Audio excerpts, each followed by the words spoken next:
Study hub academy मध्ये आज आपण पाहणार आहोत नंबर वरचा एक्सरसाइज फर्स्ट। आधीच्या व्हिडिओमध्ये आपण एक्सरसाइज फर्स्ट मधला पहिला क्वेश्चन पाहिला होता। आता आपण पाहणार आहोत दुसरा question. Identify the wrong pairs from the given pairs of Devanagari and international number. Wrong म्हणजे काय? चुकीची जोडी तुम्हाला इंटरनॅशनल नंबर आणि देवनागरी अंकाची चुकीची जोडी पर्यायातून ओळखायची आहे।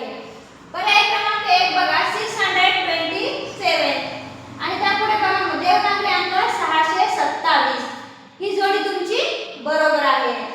दुसरा पर्याय बघा 1966 आंतरराष्ट्रीय संख्या आणि त्यापुढे बघा देवनागरी अंक 1966 ही सुद्धा संख्या तुमची बरोबर आहे।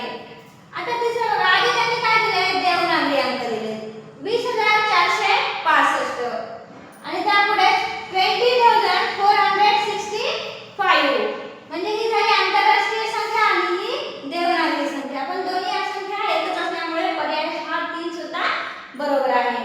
पर्याय क्रमांक 4 27985 इंटरनॅशनल नंबर आणि देवनागरी संख्या बघा 27984 इथं 5 दिले आणि इथं 4 दिले, त्यामुळे पर्याय क्रमांक काय झाला तुमचा?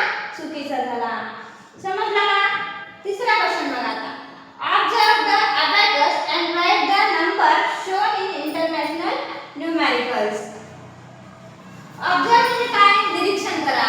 कशाचे निरीक्षण करा? खाली एक abacusचा डायग्राम किंवा आकृती तुम्हाला दिली आहे, त्यावरून तुम्हाला काय करायची? संख्या ओळखायची आहे। तर abacus वर दिलेला एका स्थानी म्हणजे सुरुवातीचे अंक काय आहेत? सुरुवातीच्या अंकाला काय म्हणायचं तर युनिट म्हणजे एकक। टेन्स म्हणजे दशक। दुसऱ्या स्थानावर काय असते? टेन्स। तिसऱ्या स्थानावर हंड्रेड्स म्हणजे शतक आणि चौथ्या स्थानावर टीएच म्हणजे काय? थाउजंड म्हणजे हजार। तर हे डॉट्स मोजायचे आहेत। अगदी सोपं आहे, डॉट्स मोजून आपल्याला संख्या ओळखायची आहे।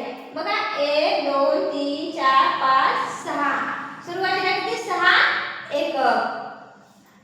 दुसरा बघा 1 2 3 दशक। तिसऱ्या स्थानावर 1 2 3 4 शतक आणि 1 2 3 4 5 हजार। म्हणजे पर्यायामध्ये बघा संख्या काय आहे? 5436 5436 पर्याय क्रमांक 3 तुम्हाला दिलेला आहे। पण पर्यायामध्ये कन्फ्युजन आहे बघा। पर्याय क्रमांक 3 आणि पर्याय क्रमांक 2 दोन्ही सेम आहेत। फरक एवढाच आहे की आंतरराष्ट्रीय संख्या आणि देवनागरी संख्येमध्ये ते तुम्हाला दिलेले आहेत। तर इथे प्रश्नामध्ये तुम्हाला काय विचारलेलं आहे? इंटरनॅशनल नंबर सांगा। इंटरनॅशनल नंबर म्हणजे तुम्हाला इंग्रजी आकड्याचे नंबर सांगायचे आहेत आणि इथे एक पर्याय क्रमांक 2 मध्ये देवनागरी अंकाचे दिलेले आहेत, म्हणून पर्याय क्रमांक 3 हे तुमचे उत्तर बरोबर असेल।